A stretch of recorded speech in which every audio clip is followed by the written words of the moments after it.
Mais uma vez, boa noite a todos. Graças a Deus pela oportunidade. Abrimos então para Atos, capítulo 10. E leremos alguns versículos. Vamos tratar sobre o capítulo todo, mas vamos ler alguns versículos e depois vamos ter uma oração. Atos 10, a palavra do Senhor nos diz assim, versículo 1: E havia em Cesareia um homem por nome Cornélio, centurião da corte chamada italiana, piedoso e temente a Deus com toda a sua casa, o qual fazia muitas esmolas ao povo e de contínuo orava a Deus.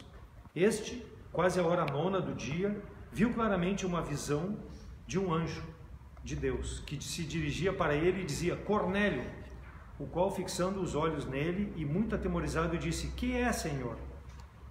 E ele lhe disse: As tuas orações e as tuas esmolas têm subido para a memória diante de Deus.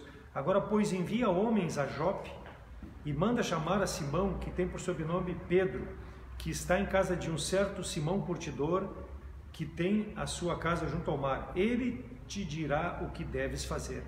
E retirando-se o anjo que lhe falava, chamou 2 de seus criados e um piedoso soldado dos que estavam a seu serviço. E havendo-lhes contado tudo, os enviou a Jope. Vamos orar. Senhor, obrigado pelo dia de hoje, pela tua proteção até aqui, no cuidado para conosco. Obrigado, a Deus, pelo louvor, pela oportunidade que temos mais uma vez na tua presença, abrirmos a palavra, que tu possa nos dar sabedoria e entendimento para meditarmos nessa noite, ó Deus, e vermos os assuntos importantes para aplicarmos na nossa vida, para sermos cada vez mais fiéis no serviço e principalmente, ó Deus, amando aqueles que ainda não conhecem Cristo como Salvador, que através da nossa vida, do nosso caminhar por esse mundo, possam reconhecer a necessidade da salvação. Ajuda-nos então a fazer a tua vontade e não a nossa. É em nome de Cristo que eu oro. Amém. Amém. Família fiel. Nós temos aqui a narrativa da história de Cornélio, um homem romano, um homem centurião, um homem que não era judeu, mas um homem que tinha uma autoridade, tinha um cargo de importância diante dos judeus. Alguns poucos gentios, eles se converteram ao judaísmo e aceitaram as práticas judaicas para suas vidas, inclusive a circuncisão. E entre esses homens aqui nós encontramos Cornélio. Se o irmão reparar o versículo 2, diz piedoso e temente a Deus. Quer dizer, temente a Deus é porque ele conheceu a Deus através do judeu, porque o judeu era o povo escolhido e não o gentil. O romano era gentil e o judeu. Então ele, pelo testemunho dos gentios, ele temia, conhecia a Deus. Ele conhecia os detalhes do Antigo Testamento, conhecia a forma como deveria adorar e servir ao Deus verdadeiro. E possivelmente ele participava com os judeus nas sinagogas de todas as práticas religiosas pertinentes a um homem temente a Deus. Então, esses gentios tementes a Deus, conforme o versículo 2, eram solo fértil para reconhecerem a Jesus Cristo como seu único e suficiente Salvador. Aceitar o Evangelho. Por quê? Porque já haviam aceitado servir ao Deus Todo-Poderoso. Mas alguém poderia dizer, sim, mas os judeus que eram judeus não aceitaram, por que um gentil aceitaria? Mas era uma probabilidade de acontecer. Por quê? Porque ele já conhecia Deus. Conhecia que havia a promessa de um Messias que viria para salvar todo aquele que cresce nele. Então era um solo fértil, chamado Cornélio.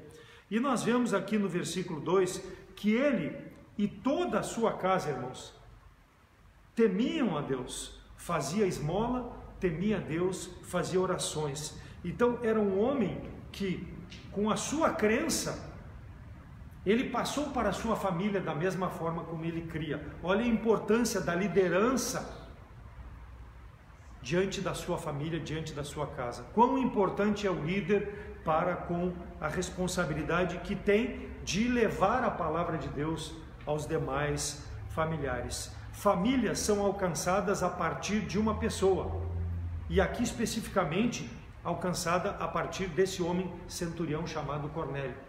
É claro que nós temos mulheres que vêm à igreja e o marido não vem à igreja, então é um solo fértil essa mulher para que a palavra de Deus trabalhe no coração, aceite Jesus Cristo como Salvador e seja um Cornélio na sua casa. Ela vai ser esse cabeça, especificamente para levar a palavra de Deus à sua família. Por quê?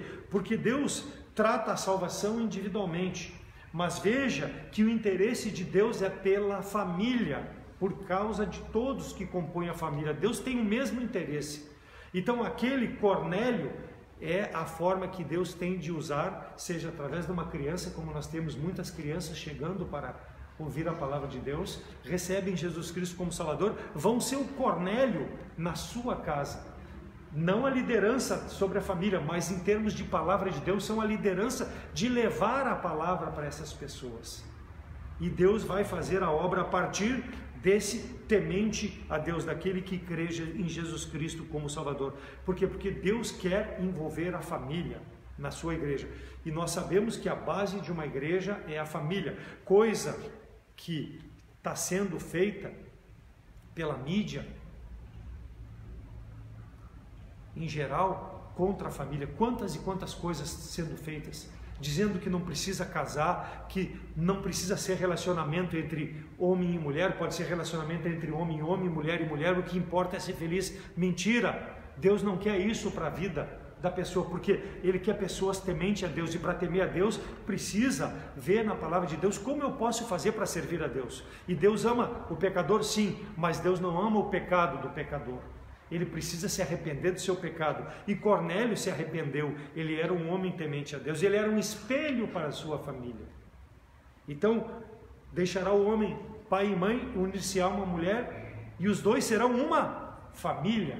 E a partir daí, Deus vai trabalhar no coração da pessoa, para que a família toda possa servir a Deus conforme a palavra do Senhor. Então, Deus tem interesse em famílias. Deus tem interesse no pecador e na sua família. Claro que a salvação é individual, eu não posso salvar minha família. A minha família, cada integrante precisa crer em Jesus Cristo como Salvador.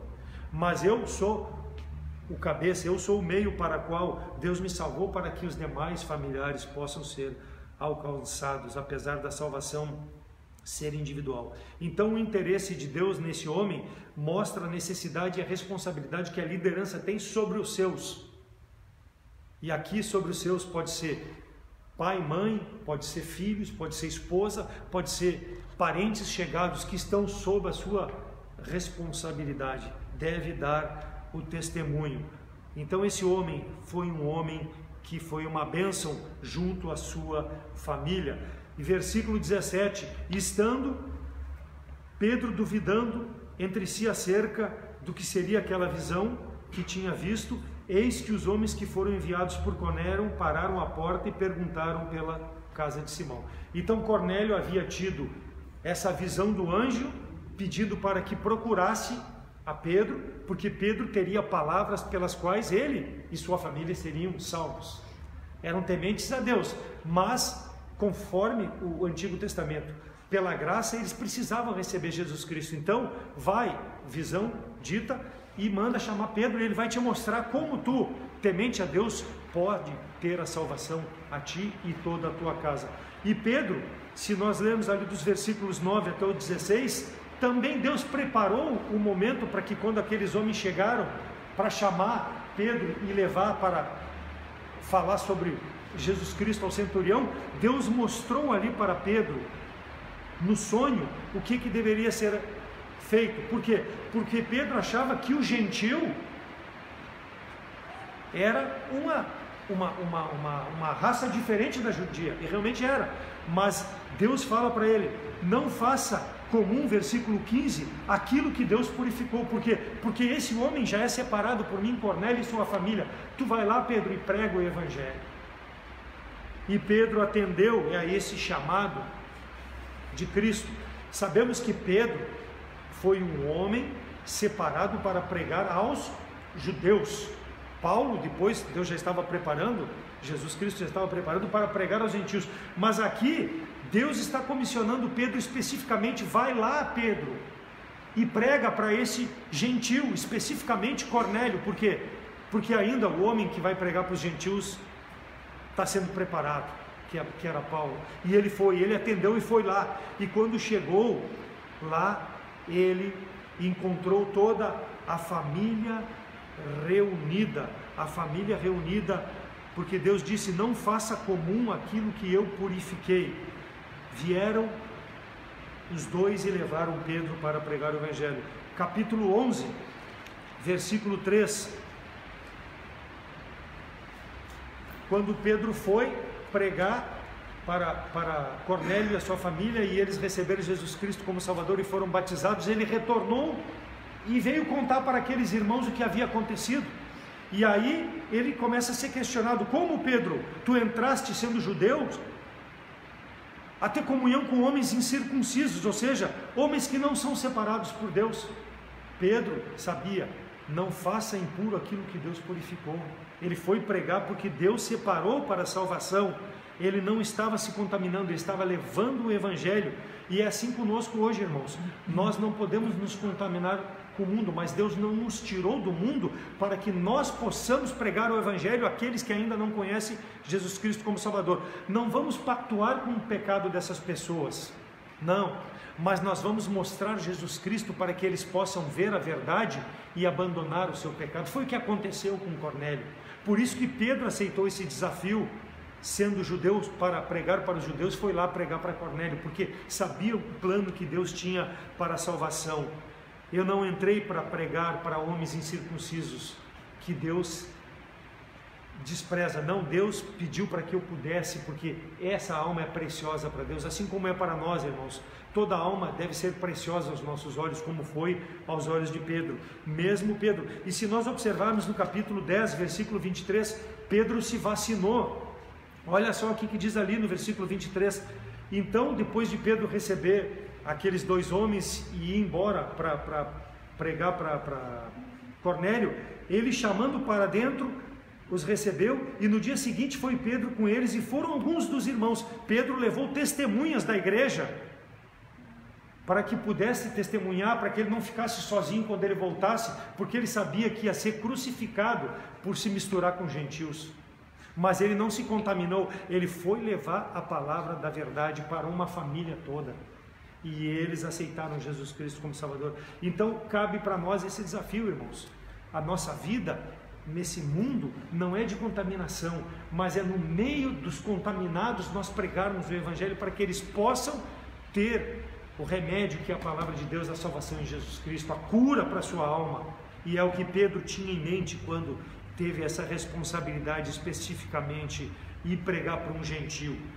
Versículo 14 do capítulo 11, olha só que maravilha: a qual te dirá palavras que tu te salves, tu e toda a tua casa. Ele testemunhou: ó, irmãos, vocês estão me crucificando que eu fui pregar para gentios, foi salvo Cornélio e toda a casa.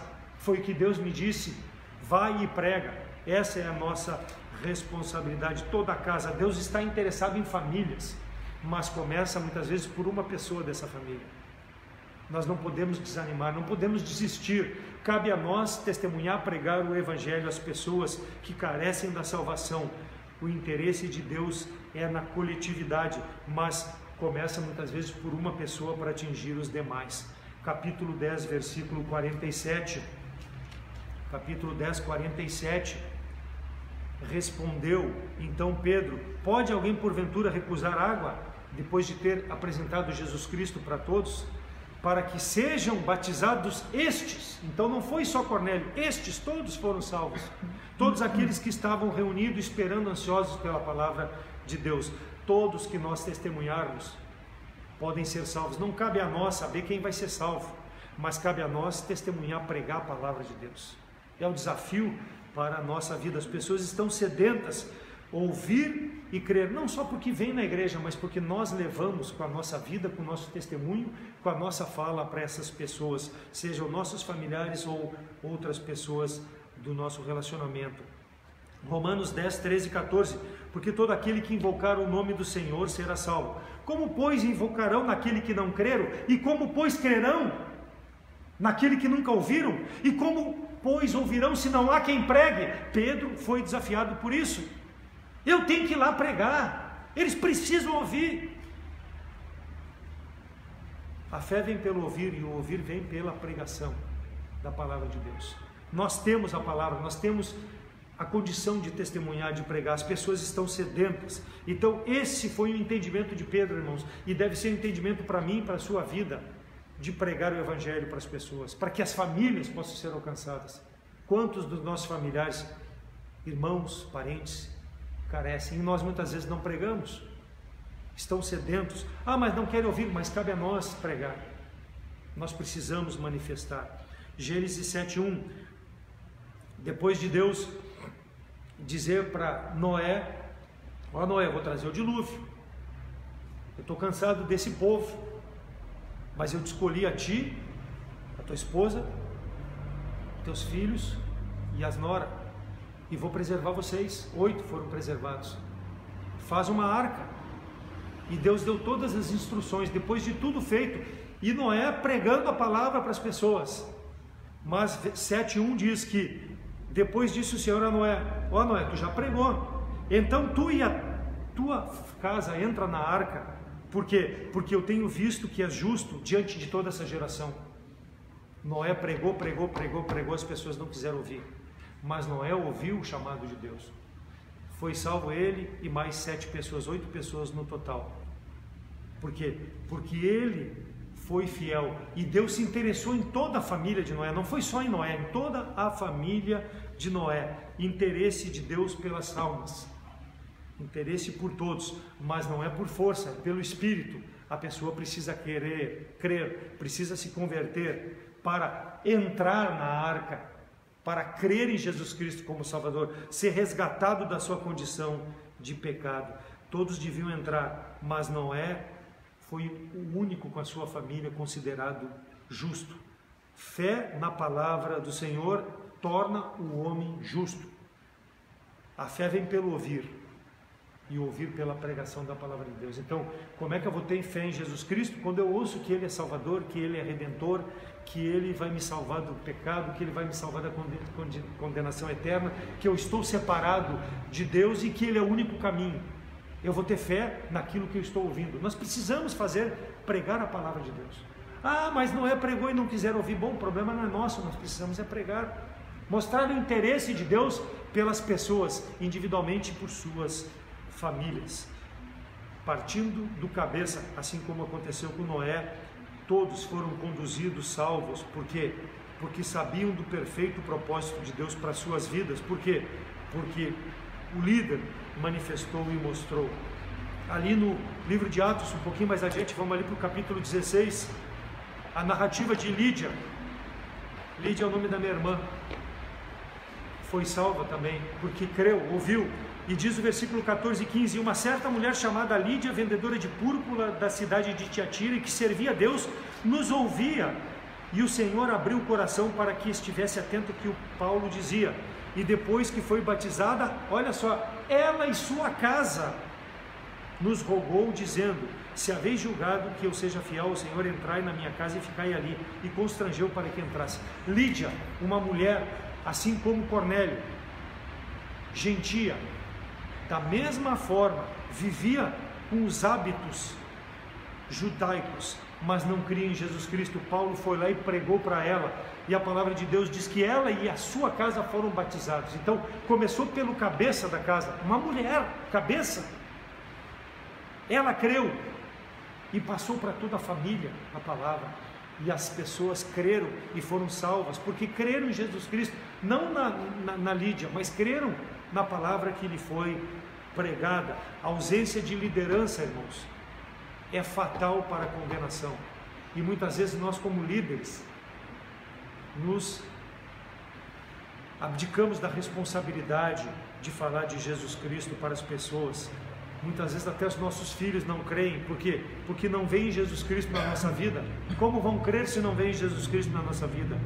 Essa Lídia era uma mulher de recursos, tinha servos, tinha pessoas sob sua responsabilidade, e ela assumiu, na ausência de um homem, a responsabilidade. Você, como mulher, se não tem o esposo salvo, tem essa responsabilidade também. Vale para uma criança, vale para um jovem, vale para um adulto. Qualquer pessoa tem essa mesma responsabilidade de testemunhar sobre a salvação em Jesus Cristo. Hebreus 11, 7 a 9 diz: pela fé Noé, divinamente avisado das coisas que ainda não se viam, temeu e para a salvação da sua família preparou a arca, pela qual condenou o mundo e foi feito herdeiro da justiça, que é segundo a fé. Pela fé Abraão, sendo chamado, obedeceu, indo para um lugar que havia de receber por herança, e saiu sem saber para onde ia. Pela fé habitou na terra da promessa, como uma terra alheia, morando em cabanas, como Isaque e Jacó, herdeiros da mesma promessa.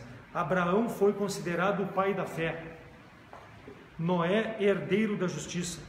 A arca foi construída para a salvação da casa de Noé e não dos animais.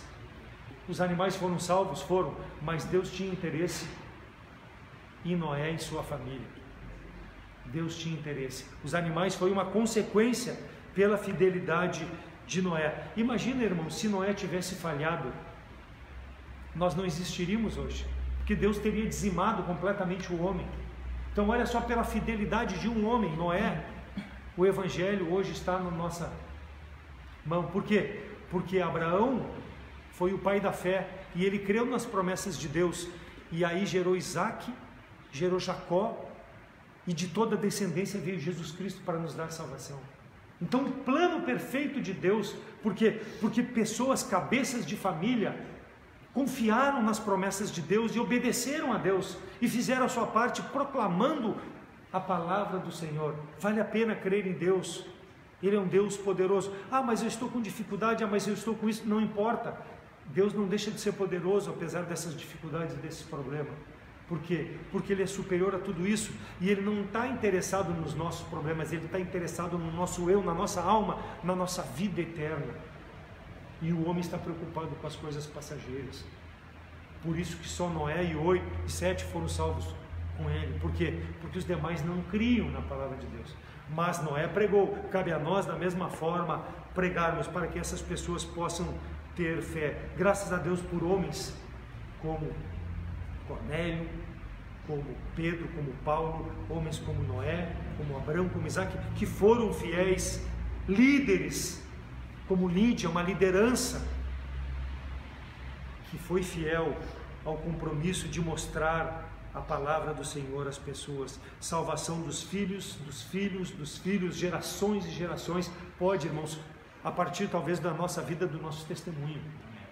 Porque nós não sabemos quando Deus vai voltar, quando Jesus Cristo retornará. E se Ele não retornar, nosso filho, nosso neto, nosso bisneto, nosso tataraneto e assim por diante, precisam saber que houve um Davi, que houve um Guilherme, que houve um Douglas, que houve uma Angelita, que houve um homem e uma mulher fiel, que testemunharam da palavra de Deus, porque eram líderes, porque faziam por onde pregar o Evangelho. Noé pregou mais de 120 anos, somente a sua família foi salva. Graças a Deus que a família foi salva. Deus sempre tratou coletivamente, porque Deus amou o mundo de tal maneira, Deus amou o mundo, todo mundo, de tal maneira que deu o que Ele tinha de mais precioso, porque o amor de Deus é imenso. Sabemos que nem todos serão salvos. Por quê? Porque Deus não quer? Não, Deus quer. O homem que não quer, mas cabe a nós termos essa responsabilidade, nós sermos o esteio, o cabeça do nosso lar, o homem e mulher de exemplo, de vida, que se dedica a servir a Deus, para que as pessoas que olham da nossa família para nós possam ter somente seu coração transformado pela nossa vida, pelo nosso testemunho.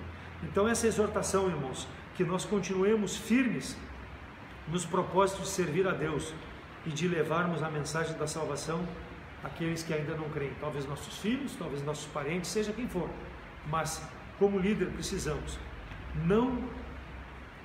aquele que não aceitou ainda o plano de Deus para a sua vida, precisa receber Jesus Cristo como Salvador. Por quê? Porque há pessoas abaixo de ti, na tua responsabilidade, que vão precisar tratar diante de Deus um dia a sua condição. E se tu ainda não aceitou Jesus Cristo como Salvador, começa por ti, para que a tua família possa ser salva. Foi o que aconteceu nessas passagens que nós lemos. Pessoas que foram salvas e depois, a partir dessas pessoas, famílias. Porque Deus ama a todos Começa individualmente, mas quer tratar com toda a família, para que todos em família possam servir ao Senhor. Deus abençoe a sua palavra e que Deus possa, conforme a sua vontade, transformar vidas. Atos 16:31. Depois que aquele carcereiro liberou Paulo e Silas em razão do terremoto que abriu a cadeia, e eles poderiam ter fugido e não fugiram, mas foram permitidos a sair da cadeia. Paulo foi levado juntamente com Silas para a casa do carcereiro. O carcereiro tratou deles, e aí ele diz no versículo 30: o que é necessário que eu faça para ser salvo? E Paulo disse, versículo 31, crê no Senhor Jesus Cristo e será salvo, tu como cabeça e a tua casa. E todos foram salvos pelo testemunho de Paulo, que deu de uma vida que vale servir a Deus. E esse carcereiro com a sua família foi salvo. Por quê?